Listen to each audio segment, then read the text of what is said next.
I am the Tofu Golem. Please enjoy the video. You'll start by opening settings so you can change the account picture immediately. Once done, make sure you are signed into the account where the image will appear.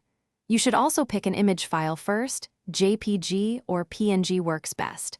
A 512 times 512-ish square looks good across apps.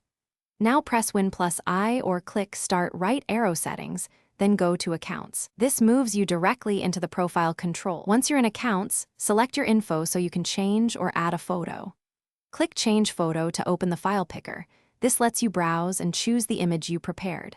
If you prefer, use camera to take a live picture. Make sure lighting is even for a clear shot. After selecting an image, you'll often be prompted to crop or reposition it. Do that now so the face or focal area is centered, then confirm to apply the update. To finish, confirm the new picture is visible in Settings and across the Start menu and lock screen. Sign out and back in if it doesn't update immediately. If your account syncs with a Microsoft account, make sure the online profile also changed. Syncing can take a few minutes. If the image won't upload, verify format and size, convert to JPG/PNG, or reduce pixels.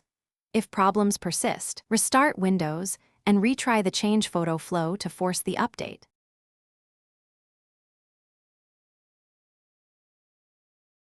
Thanks for watching. Consider subscribing if we helped you today.